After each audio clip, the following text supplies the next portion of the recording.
Hi, I'm Paul J. Welcome to theAnalysis-news. Please don't forget, at the top of the website, there's a donate button. If you're watching on YouTube, there's a subscribe button. And we'll be back in a second.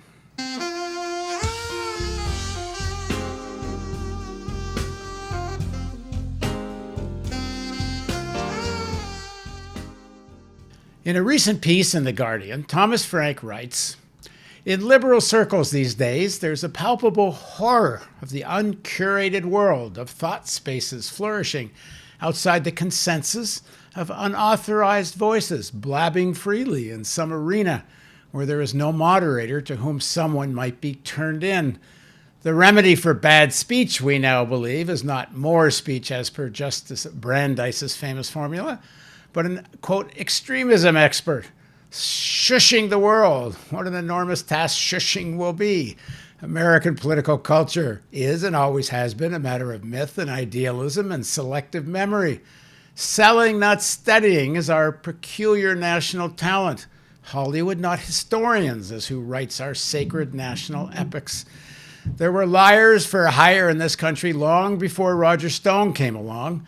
Our politics has been a bath in bullshit. I love that line. Our bath in bullshit since forever. People pitching the dumbest of ideas, prosper, fantastic. By the way, that's Thomas laughing at his own lines in the background. I haven't thought about him. I haven't thought about it for a long time. They're pretty funny. All right, I'm going to keep reading.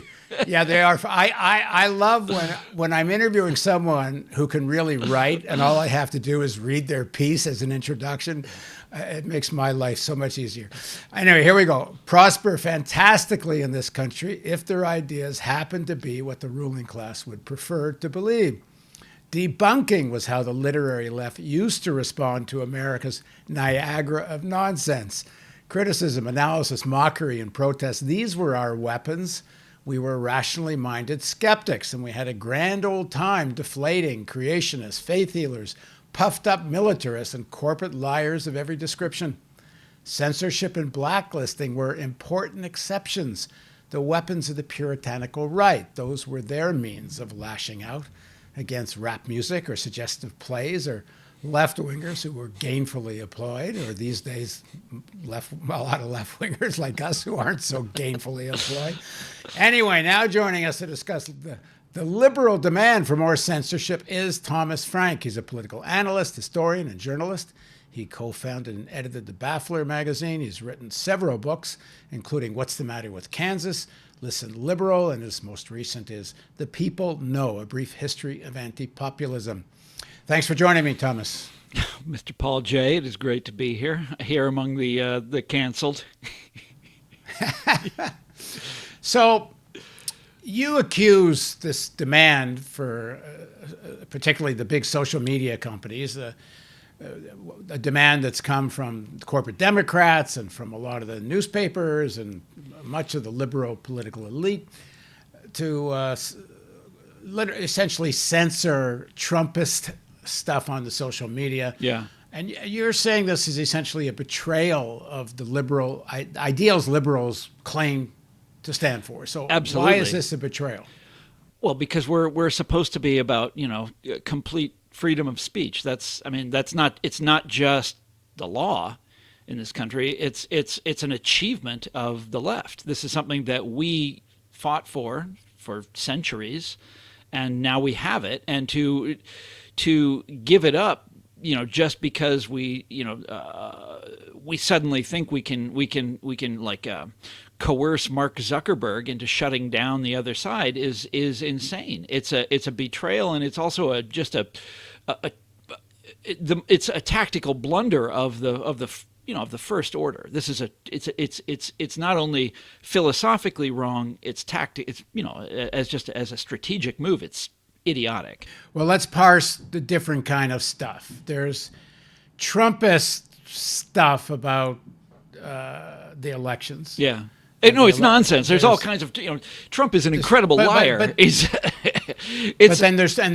there's also the stuff about the, which is completely false information about vaccination. Yeah, there's a lot of that out there. Is there anything that you think should be closed down? But then, of course, it raises the issue, closed down by who? Exactly. I mean, basically in this country, political speech is supposed to be the most protected form of speech. This is a place where you have complete freedom to say whatever you want, political speech. And to start saying that, no, political speech is an area where we need, it's like obscenity was, 30 or 40 years ago, right? There was there are all of these rules about what you could say on the air, and well, there still are, about, obscenity. Well, to start saying that we now have to have rules like that about political speech is deeply troubling, contrary to the American tradition, and I'm here to tell you is going to backfire against the left. Now, Paul, you and I have been in this game for a long time, but maybe not long enough to remember that the left is traditionally, whenever there is an urge to censor, whenever this gets going, who feels the brunt of it? Well, it's people like you and me. It always is. I mean, you look back at World War I. Yeah, in America, anyways. I don't know what it was like in Canada, but in America, this is a very dark period for freedom of speech. Wars always are, because the Constitution is effectively suspended.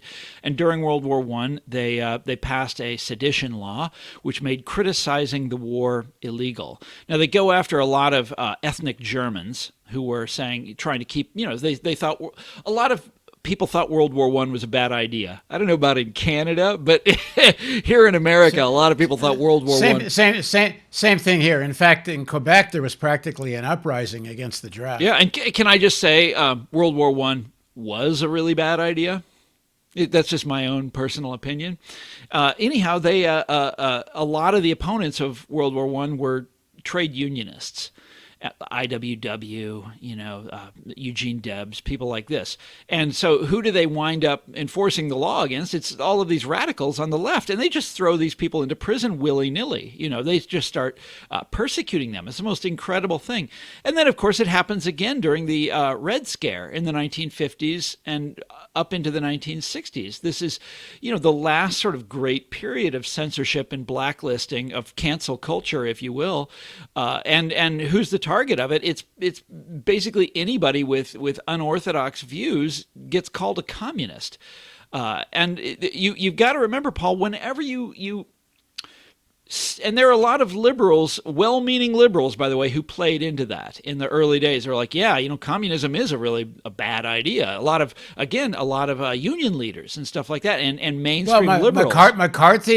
McCarthy takes place under a Democratic Party president. Well, a bit also Eisenhower. There was Truman. It was a transitional period. So Truman didn't like him, but Truman was afraid of him. And so Truman was playing along with it, but Truman was an anti-communist, and so, but that didn't help him, and then by the end, these people have gone completely berserk, and they're calling Eisenhower a communist. I'm talking about the John Birch Society here. This is. Whenever you unleash a censorship regime, which is what is happening now, it's always going to be people on the left who get it. Who get punished. You think you're going to be able to shut down the right, and by the way, we shouldn't even want to do that. It's a terrible idea to think that we have the right answer to everything, and we can institute some sort of regime where we can, for example, this idea of that some forms of error are misinformation. And we should crack down on misinformation. The very people who say this all the time, and this is one of the weird things about this, Paul J., is that it tends to be the news media that says this. Well, the news media gets things wrong all the time. I don't know if you've ever read the New York Times. These people, let me ask you this. Have you ever had a news story, have you ever read a news story written about a subject that you personally knew a lot about? Of course you have. And did they get everything right? Of course they didn't. Well, no. I know a few examples where they actually got it deliberately the opposite. But given, is that misinformation? I mean, where do we go to get that corrected? Well, there is no there. It's always just. I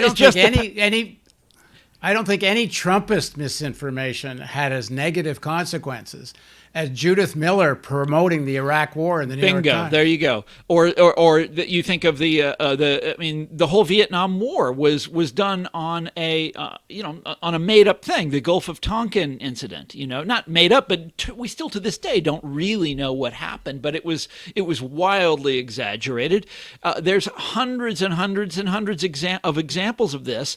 Where the government is able to play the media. To get them to repeat whatever official canard they want. Well, that's misinformation too. I mean, that's like as you just said, much more consequential misinformation. If we're going to set up a regime where we're going to crack down on, some right-wing jerk peddling a conspiracy theory, okay. Are we also going to crack down on the New York Times for getting us into the Iraq War?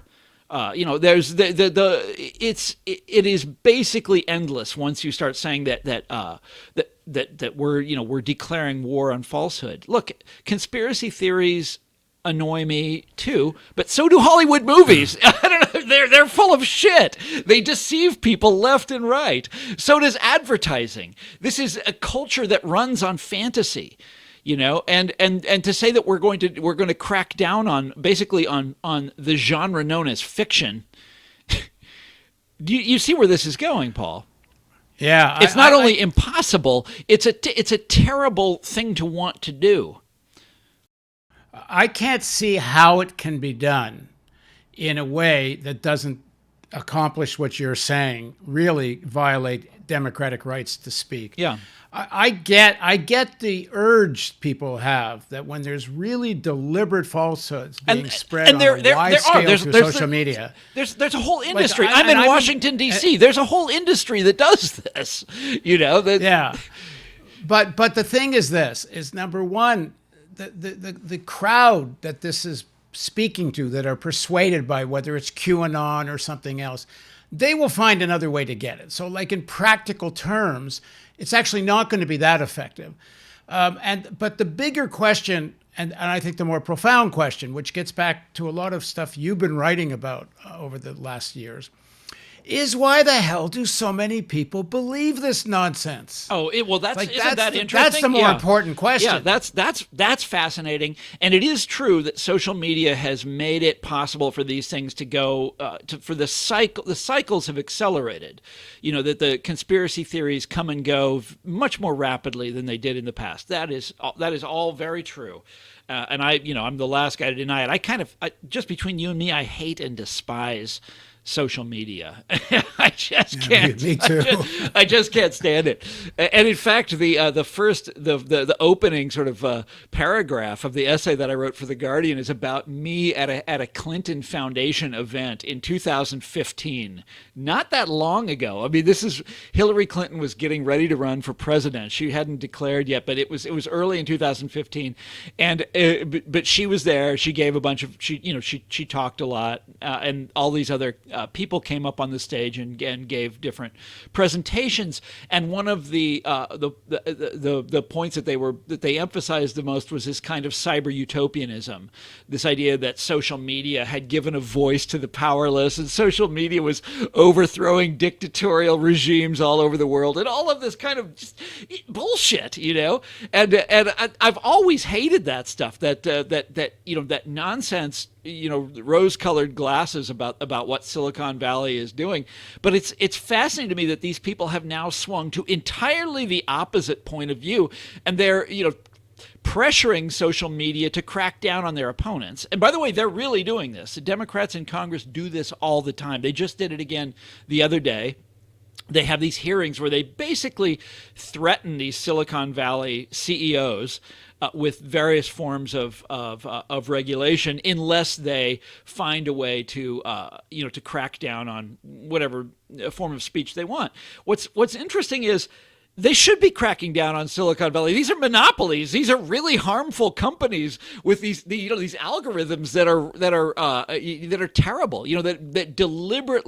They've deliberately designed it to make you unhappy, to or to feed your paranoia or your mental disease or whatever it is. These are really, really, really bad companies, and they do deserve to be regulated, and they do deserve to be cracked up, broken up. But what the Democrats are saying is not that. They're saying, no, we want you to go after these, Republicans. In fact, they're empowering them. They're giving them the right to decide as private companies that cannot be really touched by, like, as the analysis, they took down one of our videos, and I found out something interesting from a viewer. I think it sounds legitimate. I can't verify it, but our clip, when we told the story of January 6th, I had a little clip of Trump calling the elections a fraud. Yeah. Did you have me on? Did you and I talk about this? Yeah, we talked about this. So yeah. the YouTube algorithm takes that story down because Trump is saying it's a fraud without any context, because clearly our video was condemning it. But listen to this. Apparently, if you're a mainstream broadcaster, and in other words, if you get more than so many million views a month, you were allowed to run the exact same clip that I could. So they're deciding who's a news organization, who isn't, based on an algorithm. So they get to decide who the whole and they took you down funnel of information. They shut you up. You got shushed. Well, the extremism experts came. The extremism experts went to town on Paul J. Sorry, that's not funny. So I want to go back to this. Well, it was sort of funny. I want to go back to this question, is that these people calling for censorship, instead of facing up to why so many millions of people believe this stuff, which has to do with the deterioration of the public education system, especially in rural America, but not only, the complete lack of understanding of history amongst so much of the population, and the economic deprivation of rural America that have made people desperate. Well, and also let's throw out there the complete destruction of the newspaper industry. So you go to any of these small towns and they don't have a paper anymore. I mean, even big cities. Like, I'm from Kansas City. 2 million the population is 2 million people. The Kansas City Star, which was once one of the great newspapers of America, is now like it only comes out 6 days a week. It's printed in Iowa. I think their staff is like 12 people. the actual reporters for the paper. It's really, really, really sad. And if you go to a smaller city, they just don't have anything. They've got nothing. There is no authoritative source of news. And of course, conspiracy theory runs rampant. And there's also this sense in which the expert class, and I use that term all the time, the sort of professional managerial elite, have really failed middle America, have really failed this country. And instead of looking in the mirror and saying, "Damn, what have we done wrong? Why are people turning to these, to these crazy theories?" They're like, "No, let's just shut them up. Let's just make those people shut up. Let's make them shut up and listen to us, the experts." There is this idolatry of the expert among Democrats that I find really disturbing. That if only we can shore up the social position of the credentialed expertise. If only we can buttress that and force everybody else to shut their goddamn mouths, then we can solve all our problems. And it's like, that's not only censorship, it's deeply anti-democratic, and it's not going to solve the problem. Unless you're never going to solve the problem unless you take away the vote, unless you take away democracy itself. You're never going to, this is a problem that is impossible to solve. And here's what's the worst thing about it, Paul J. It's this complete misunderstanding of the right-wing grievance complex. You remember I wrote a book called What's the Matter with Kansas? And this was my great sort of enlightenment when I was writing that book, is that these people who are voting for a party that serves the powerful and makes the powerful more powerful, makes the rich richer, that's what the Republicans were back then, right? The people who are their rank and file, these working class, these sort of salt of the earth people in Kansas, they do this because they themselves feel aggrieved, not because they feel powerful, not because they identify with the rich, because they hate the rich, because they hate their lives, and they hate being bossed around. And there's this weird way in which the Republicans take these legitimate class-based grievances and turn them against these people's interests. This is what they do. They've been doing this for a long time. They're very good at it. To go in there and start censoring people and say you're going to censor people and do it right out in the open, oh my God, this is the biggest. We are playing right into their hands.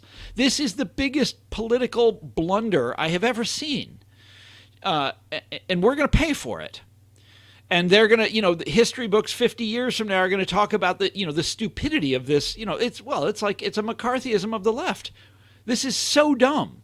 I mean, if it goes any further, and I think it will go further, I think it'll go quite a bit further. Or maybe it won't. Maybe we'll all, maybe Joe Biden's going to fix everything and everything is going to go back to normal when COVID is done, That's what I'm hoping anyways. You can hope, but I don't think so, because there's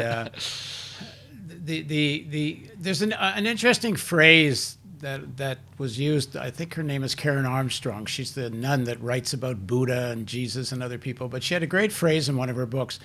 She says, during the time of the decline of empire, people lose their ideological moorings. And I think that's first of all, it's happened generally across the country, but it's really happened in rural America. And so either you cling to a sort of a real fundamentalist religious conception, which at least gives you something to hold on to, or you go into crazy, conspiracy theories. And I agree with you, the censorship from social media that the Democrats are asking for just reinforces the idea of this great conspiracy against the American people to hide the truth. And then the truth is whatever the latest conspiracy is. There's also a kind of a dereliction of duty, if you want, by the Democrats here. I mean, people like me have been pointing out what's wrong with the Democratic Party for a long time, Paul. I'm not the first one to do this stuff.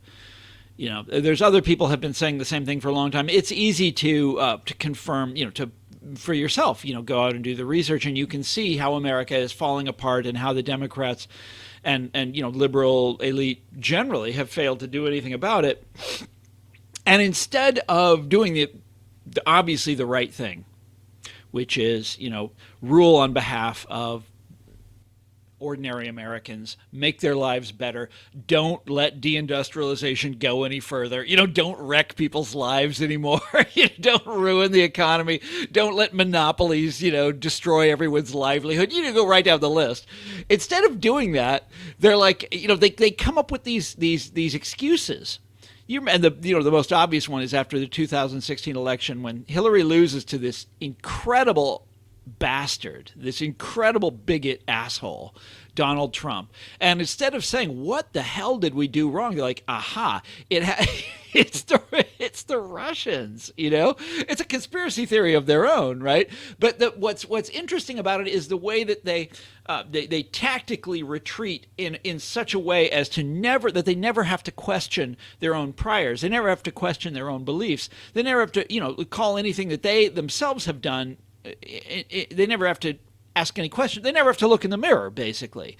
And this just extends that. It's like, if you just reached out to those people, maybe they wouldn't be voting for this asshole. Maybe you wouldn't be losing these elections. Maybe they wouldn't be believing these conspiracy theories instead of what's actually happening.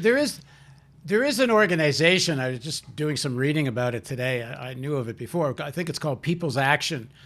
And they are doing what you're saying. They are, before COVID, they were going door to door in rural America and talking to people. I should say, listen. They emphasize this. They start with listening to people who were especially focused on people that voted for Obama and then voted for Trump. Yeah, that was I know guys like that. Target. There's people, members of my family did that.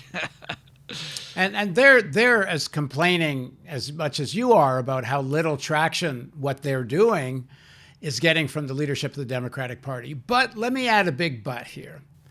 I think the corporate leadership, the main leadership of the Democratic Party, is doing exactly what they should be doing in their own interests, because they are an extension of Wall Street. They are now, The bigger, well, they have. Well, when weren't they? Well, that trend. I mean, you go What- back to I the mean, Reagan come on, when to weren't the they- Reagan era. I mean, Reagan was the overwhelming favorite of Wall Street, and so was George W. Bush. But with Obama, I mean, if you look at the fundraising totals, I mean, there were always Democrats who were Wall Street Democrats, always. And there's also big oil Democrats. Where I was headed with this is that to think that these corporate Democrats, except in weird circumstances, and I think we're kind of in one now because of the pandemic, Wall Street actually wants a big infrastructure project and wants a big infusion of cash and wants direct payments to people. So there's a very weird moment in history they're right loving now. this. Yeah, they're in a crazy bull market right now. But that it ain't doesn't gonna make any last. sense. But the bigger, to me, the bigger question is what is the real progressives, the real left in the United States? And I have to say, it's not just the United States; it's Canada and frankly most other countries too, and practically everywhere. Why is the left so weak? I'm talking about this organization that is going door to door, talking to rural people. Paul, you know the answer to that. It's the main force behind the left was the labor movement, and that is what's first of all, there's been this dissociation between them and the Democratic Party, and second of all, they're so weak in America, anyways. I mean, the labor movement has just been beaten to the ground. What is the rate? What is the union density rate in America? It's something like 7. No, it's something like 6% in the private sector. I mean, it's incredibly low. They've got nothing. And with that gone, I think. Sorry, finish. No, that's all. It's just with that gone, you've got all the traditional bulwark underpinning of the left. Is evaporated, and it's hard for people to even understand economic issues on the left anymore. Well, I think this model of people going to rural America are people from. We shouldn't also think rural America is one block of people. I mean, there's a lot of progressive people in rural America. I just got this video from this woman that lives in rural Wisconsin. She wrote me a note, and I asked her to make a video. And she lives in a small town, mostly Trump voters. And she made a video about why she thinks people have abandoned the Democratic Party, or it's the other way around. She says the Democratic Party abandoned them. And I'm going to run that video probably alongside running this interview. But this, what happened in the civil rights movement, to some extent, the idea of a real campaign to go and talk and listen to rural America and make that a big piece of a progressive political agenda. Yeah. So now you're getting me close to the P word, populism. Because the populists, the original radicals in American life, these are the original group that demanded government intervention in the economy on behalf of working people. It's a transracial movement of working class people. They were farmers. They were led by farmers, and that's who the rank and file were. And farmers in the 19th century could be really radical. And every now and then you'd have this sort of uprising among the farmers. And farmers were the biggest, obviously, the biggest occupational group, in America. There were even in the 1890s, there were more than half the population of America was still farmers, and they were, their interests were opposed to the interests of banks just automatically, because farmers are borrowers, they're debtors, and so there's this sort of built-in hostility there, and that's gone, and farmers are, they're a very, very small part of the population now, and they don't tend to hate banks as much as they used to, but they do hate monopolies. Anyhow, but farmers can be radical, and people in small towns can be radical. We know it because it's happened before. The woman that sent me the video, which, as I say, I'm going to play, she says the elites in the cities just don't see us when they talk about flyover. Yeah. They really don't see us. And as much as it was bullshit, she says, Trump seems to see us. Yes. Well, yeah, that's right. Seems is the operative word there. But there were all sorts of ways that he did that. I mean, just look at what he did. He talked about the trade agreements. That was really smart. That hurt Clinton really bad. He talked about the opioid epidemic, and he did that in a way that resonated for people. I mean, everybody thinks that everybody knew that was a terrible problem, right? But somehow Trump was able to capitalize on it. There's all sorts of ways that he was able to do that. Go back and look at it, and it's not just the bigotry. I mean, that was, there's obviously a certain audience for that in America, that loves that crap.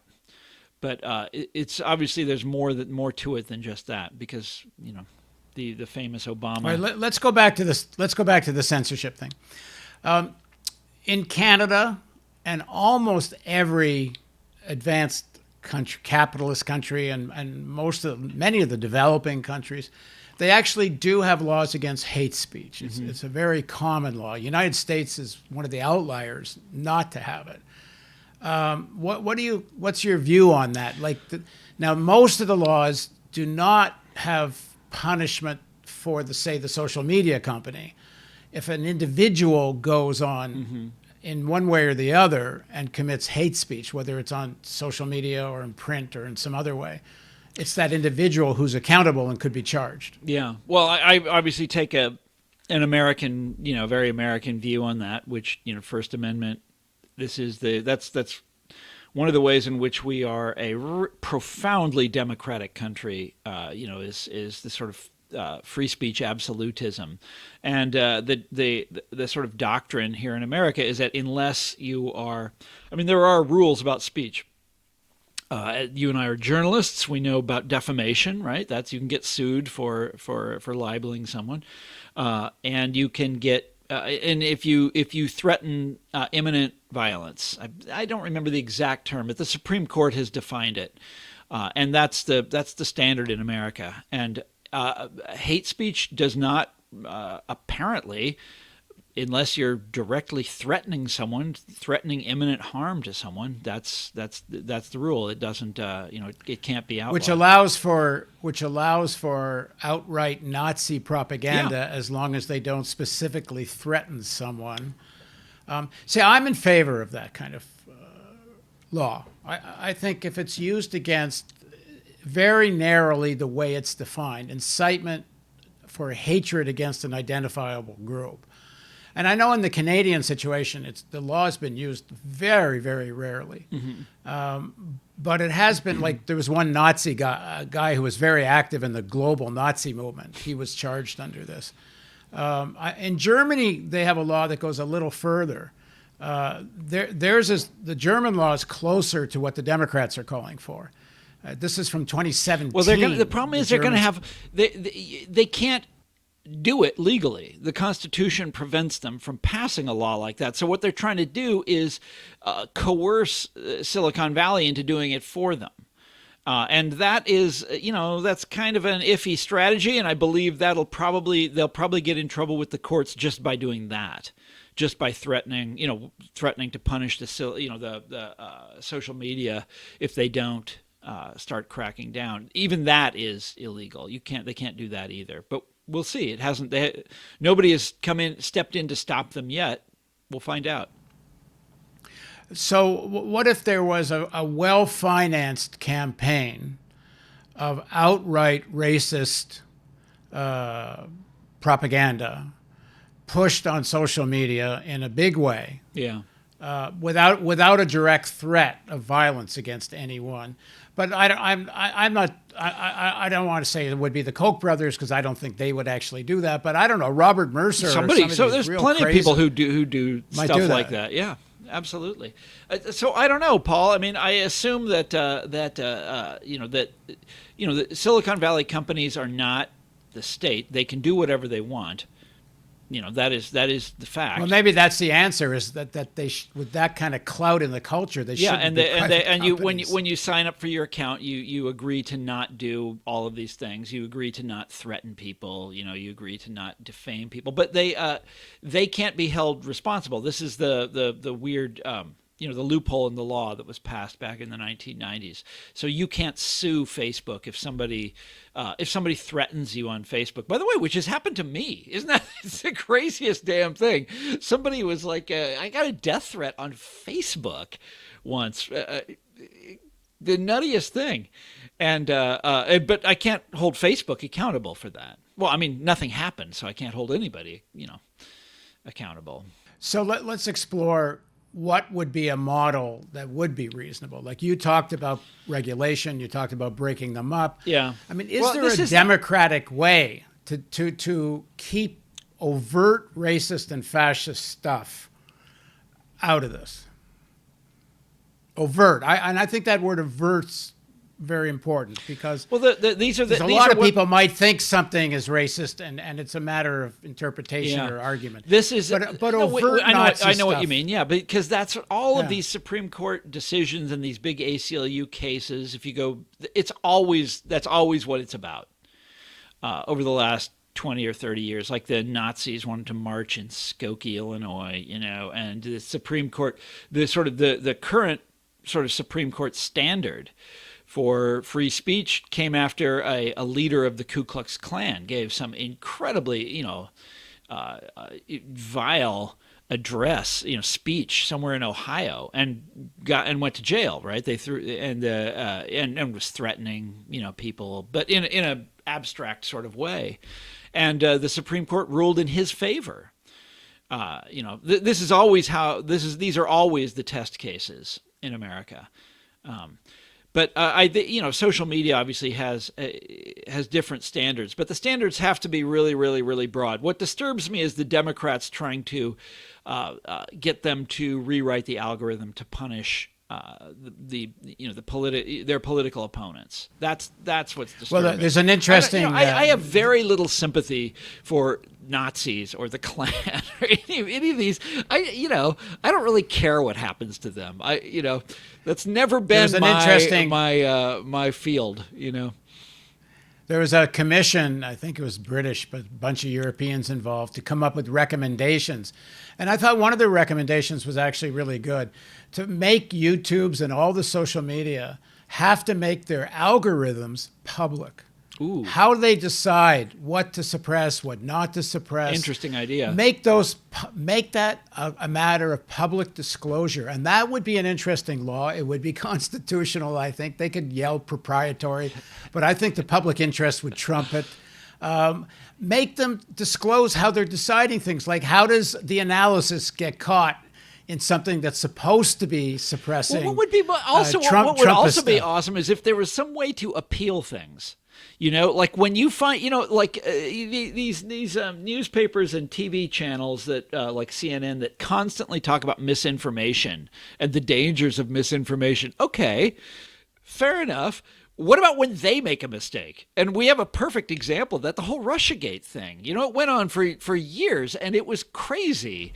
And it all turned out to be, or not all of it, but about 90% of it turned out to be based on mistakes, or on groundless fears or exaggerations that were pumped up by the media. Okay, how do we hold them accountable? What's the mechanism for causing them to be held accountable? I would. So what would you like to see? Because I agree with you. There needs to be something. You could write a letter to the editor.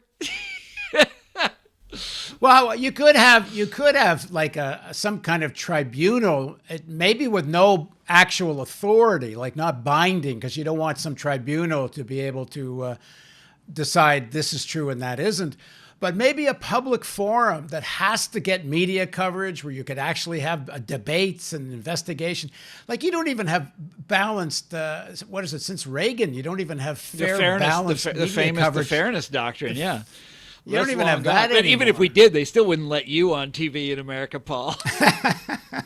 Well, they ain't letting you on either. So. I used to do radio. I used to do college radio. That's written. You're right. I haven't been on TV in America in quite a long time. In actual broadcast TV, I have not been on in years. I've been on Bill Maher. He had me on about 6, 7 months ago. Other than that, nothing. I haven't been on MSNBC in 4 years, 5 years, since the beginning of all this. And I haven't been on I was on CNN. I used to be on CNN right up until Trump got elected, and then after that, it dried up. They lost interest in me. But yeah, I'm not just because the critique of liberalism is outside the lines of what you're allowed to talk about. Yes, I have a funny story about that, about the mainstream media in America, and I can't tell you who said this, but they said it to someone that was trying to get me on a broadcast network in America. Let's just put it that way. And they said to this person who was like trying to promote Thomas Frank and like, come on, you should have him to come on and talk about Listen Liberal. This is book criticizing the Democratic Party. And they said, I'm not going to tell you who it was, but they said, it's okay to criticize the Republicans from the left, and it's okay to criticize the Democrats from the right. But you can't criticize the Democrats from the left. That was their standard. And so I fell outside the parameters of the acceptable. You can't criticize the Democrats from the left. How about that, Paul J.? Well, I got to know Gore Vidal pretty well. I interviewed him a bunch of times before he died, and we sort of became That's right. friends. You even put out a book of Gore Vidal interviews. Well, in fact, it was that's the book that Julian Assange was carrying when he got arrested. Yeah. That became a big story. But Gore, who was a global literary celebrity, a massive television star. This like in 1968 during the Democratic Party convention when the streets were ablaze. Yeah, he used to be on TV all the time. Right. He would be on Johnny Carson. Yeah, debate between Gore Vidal. Yeah. And then as he more and more critiqued the leadership of the Democratic Party, he starts to get off American television. And even as such a star, when I got to know him, the last 2-3 years of his life, he wasn't on mainstream TV at all. His house was constantly had European television crews coming in and out. So I'm on European TV all the time, by the way. That's not a problem. They're very interested in America and in what's going on here. But American TV is they're not interested. I take that back. There was this guy in Baltimore. I used to go up to this guy's TV studio in Baltimore, and I would be on that all the time. I had trouble with the parking meters there, though. The parking meters were a headache. Talking about my former life, anyway. All right, so what, in terms of dealing with the QAnon and this and the kind of real false narratives, and they're demonstrably false. And the most important one, of course, is climate change denial, climate science denial, which is by far the most consequential misinformation. Yeah. That's not only on social media. How do you beat something so like that? Look, it's in my opinion, the right side of these debates ought to be the side that wins. And if they don't, I think there's something wrong with the way you're presenting your side. And to me, that is just like, everybody knows climate change is happening. We were talking about farmers a minute ago. Don't tell me farmers don't know this. Of course they know it. It's like every year we were talking about Kansas City a minute ago. I'm from Kansas City. It used to snow a lot in Kansas City in the wintertime. Now when you go there and it snows, they don't know what to do. They're like, oh my God, it's snowing. It's like, yeah, it is. It's Kansas City. It snows all the time. It never snows there anymore. Everyone knows climate change is happening. If you can't talk to people about something that everyone knows is taking place, and you can't there's something wrong with the way you're framing it and the way you're presenting these facts, and it's not my subject. I haven't really studied it a whole lot, but there's the same thing is true with COVID. I think uniquely among the nations, we Americans made COVID into a culture war, which is absolutely fascinating to me. Like, why would you do? No, I got to say, it's not uniquely. Oh, is that happening elsewhere? It's happening in Brazil. It's even happening to some extent in Canada. It's happening in Europe. The same kind of rightist, populist kind of politics. I don't understand why vaccination and masks became an issue for the right. And they could have played it the other way. And to their, I think it's to their incredible, regret that they played it the way that they did. I mean, had Trump stepped up and been a real leader during COVID, he probably would have been reelected. The fact that he was such a dunce, a fool, and a terrible leader, telling people they should inject bleach. Do you remember the? I mean, the idiotic things that he said. That's a big part of the reason why he lost. But guys like Steve Bannon were on this very early, trying to get him to take a hard line about it. And it's not worth going into. I'm just saying it didn't have to unfold in the way that it did. And it's all of the and by the way, this is a subject I want to write about someday. I'm just so sick of politics. I've just had enough of it. But how COVID became a culture war is really fascinating to me. And I don't think it's that simple to just say, well, these people are stupid and they don't understand science. That's not the answer. It's a little more complicated than that. But I don't have it here. I can't give you the answer right now. Well, it has to do with this profound distrust in government, which is not new. There's that, but it's also, if you ask me, it's always about social class, and it's not just this distrust of government, because government was Trump at the time. But this goes back to Reagan too. I mean, Reagan's big slogan was the government isn't the solution; it's the problem. Yeah. But there's another thing happening which we better pay attention to, because I think a lot of the left and progressives don't watch as much Tucker Carlson and right-wing media as I do, and maybe some others. But the people like Tucker Carlson, like Bannon, they are taking over the anti-corporatist rhetoric and agenda. Why are they doing that? And the answer is because they can. Because we aren't there to stop them. There aren't voices like mine on left, left media such as it is, and so they're able to do it. Yes, this is happening. There is a shifting of the tectonic plates going on in America right now. This is what I wrote about for Le Monde Diplomatique. I mean, it's not written about in America, but just 10 years ago, when you talked about the Republican Party, the one fact you needed to know is that this was the party of the rich. Well, that's not the case anymore. The rich are the party of big business. Yeah, they're changing sides, with a few exceptions like big oil, casinos, things like that, industries like that. I don't think they're really changing sides, but they've learned the rhetoric. Well, are the sides changing? The sides are changing. It's a very curious shift that's going, and Paul and I. By the way, I have to hang up here in a minute, but I've told you about this before. The place that I grew up in, this very wealthy part of Kansas City. My family wasn't wealthy, but the kids that were on my street, that I went to school with, that I played with, they were the ruling class of the state of Kansas and of the city of Kansas City. They owned it, or their families owned it. And these were the most Republican people in America.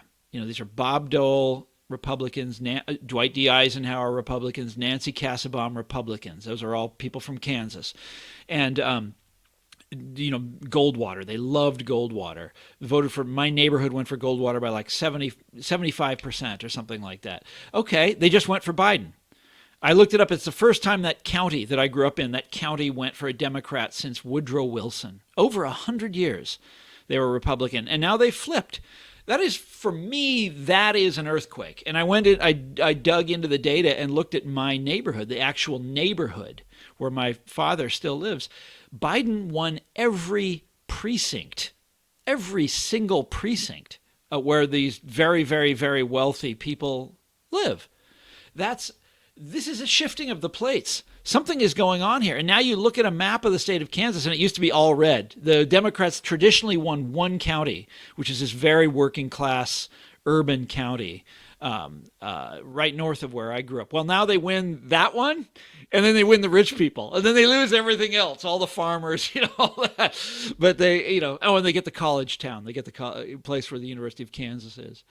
And it's what is going on in this country is incredible, but the ruling class is changing sides. That doesn't mean that they're becoming like particularly liberal. It doesn't mean that they're going to start watching, Paul Jay. It doesn't mean they're going to start, putting me on TV or anything like that. It means that they are. Well, I'm sorry, I'm out of gas here, but the ruling class is voting for Democrats. That's what's happening. And it's not, the ruling class isn't monolithic. It's the change has taken place over time. It's not complete yet. It hasn't, fully happened, but it is happening. And there's no doubt about it. And that's one of the lines that in this Guardian story that I'm proud of. The Democrats scold and shush and boss you around like a ruling class because to a certain degree, that's what they are. All right. Thanks for joining us, Thomas. It's my pleasure.